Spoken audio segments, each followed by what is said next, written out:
Kim Jong Un, the enigmatic leader of North Korea, has been a figure of intrigue and controversy since he ascended to power in 2011 following the death of his father, Kim Jong Il.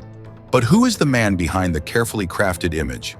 How has he managed to maintain a firm grip on one of the world's most secretive and isolated nations?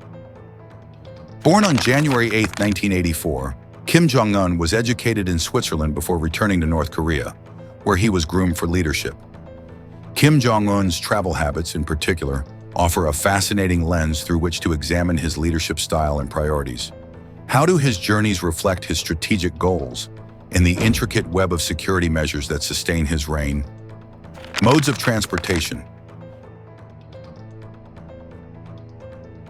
Kim Jong Un employs a variety of transportation methods that reflect both his security concerns and his desire to project power. One of the most notable modes of transport is his armored train, a method of travel famously used by his father and grandfather. This train is equipped with conference rooms, luxurious sleeping quarters, and state-of-the-art communication systems, allowing Kim to conduct business while en route. The train's slow pace and heavily fortified nature provide a mobile fortress, minimizing the risk of attacks.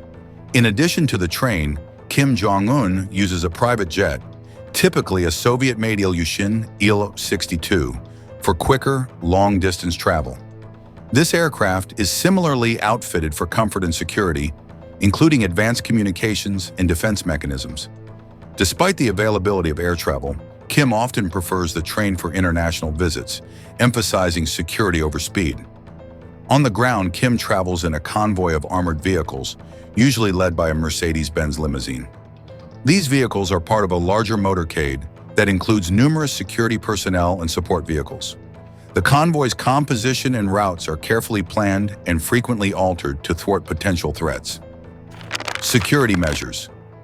Security is paramount in Kim Jong Un's travel arrangements, reflecting his regime's obsession with control and the leader's personal safety.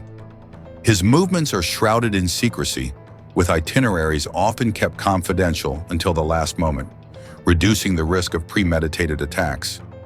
Kim's armored train exemplifies these security measures.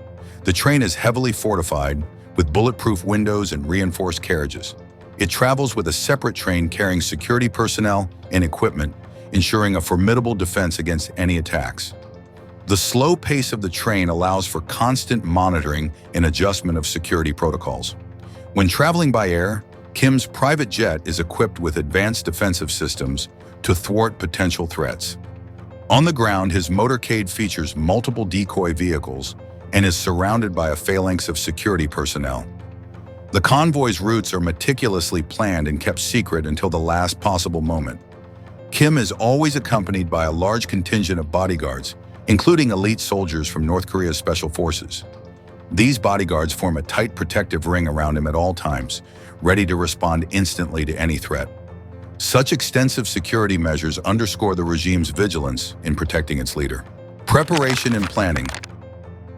Kim Jong Un's travels are marked by meticulous preparation and planning, underscoring the North Korean regime's dedication to security and control. Every journey begins with extensive logistical arrangements, involving detailed reconnaissance of routes and destinations. Security teams conduct thorough assessments, identifying potential risks and developing contingency plans to address any possible threats. The planning process includes coordinating with local authorities even when Kim travels domestically. This ensures that security protocols are synchronized and any necessary adjustments can be made swiftly. Routes are often altered at the last moment to maintain secrecy and unpredictability, a tactic aimed at thwarting potential adversaries. Advanced teams are dispatched to set up secure communication systems and ensure that all facilities meet the required standards of safety and comfort. This preparation is crucial for both domestic and international trips. When Kim travels abroad, the host countries often accommodate North Korea's stringent security demands, reflecting the high stakes involved in his movements. Moreover, Kim Jong Un's entourage is carefully selected to include key advisors, medical staff, and top security personnel. This ensures that he has immediate access to any resources he might need. The extensive planning and preparation involved in his travels highlight the regime's emphasis on protecting its leader while maintaining a facade of control and strength. Public appearances. Kim Jong Un's public appearances are meticulously orchestrated events designed to project an image of strength, control, and unwavering leadership.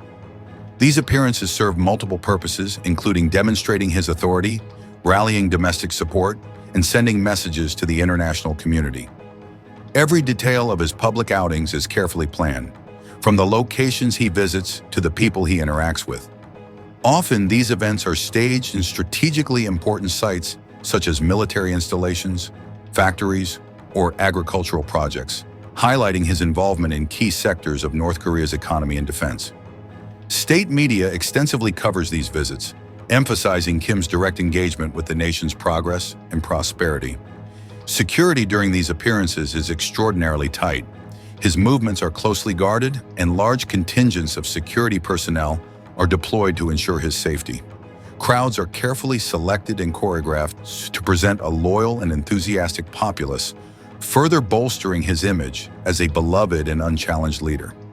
Kim's interactions during these events are designed to appear spontaneous yet are often prearranged. He may be seen giving on-the-spot guidance, inspecting facilities, or engaging in symbolic acts such as cutting ribbons or planting trees. These actions are intended to convey his hands-on approach to leadership and his commitment to North Korea's development. International visits. Kim Jong Un's international visits are rare, but highly significant events that reflect his strategic objectives and diplomatic priorities. Each trip is meticulously planned and executed, with the goal of reinforcing his regime's legitimacy and negotiating favorable terms for North Korea. One of his most notable international visits was to Singapore in 2018 for a historic summit with then-U.S. President Donald Trump. This meeting marked the first time a North Korean leader met with a sitting U.S. president and was aimed at easing tensions and discussing denuclearization. The high-profile nature of this summit showcased Kim's willingness to engage in diplomacy on the world stage. Another significant trip was his visit to China, North Korea's closest ally, where he met with President Xi Jinping multiple times. These meetings underscored the importance of the China-North Korea relationship and allowed Kim to secure economic and political support from a key regional power. Traveling to Russia to meet with President Vladimir Putin in 2019 further highlighted Kim's strategy of strengthening ties with major global players. These visits are not just about diplomacy, but also serve to counterbalance the influence of the United States and its allies. International visits by Kim Jong Un are characterized by extensive security measures and carefully controlled media coverage. These trips allow him to negotiate directly with world leaders, seek economic aid, and bolster his image as a significant global figure, all while reinforcing his regime's narratives at home. Domestic travels. Kim Jong Un's domestic travels are a key aspect of his leadership, reflecting his hands-on approach and his desire to maintain a visible presence across North Korea. These trips are meticulously planned and widely covered by state media to project an image of active and dedicated governance. Domestically, Kim often visits military installations, factories, and agricultural projects. These visits serve multiple purposes. They showcase his commitment to national defense, economic development, and self-reliance, known as Jusha ideology. By inspecting military units and overseeing exercises, Kim reinforces his control over the armed forces and highlights the importance of military readiness. Visits to factories and agricultural sites are equally symbolic. They allow Kim to promote economic policies, provide on-the-spot guidance, and demonstrate his engagement with the everyday lives of North Koreans. These interactions are carefully staged, with workers and farmers often presenting gifts or delivering rehearsed praise, reinforcing the narrative of a beloved leader closely connected to his people. Thank you for watching our video. If you are interested in more videos like this, please let us know in comment section. Subscribe our channel for further information. See you in next video.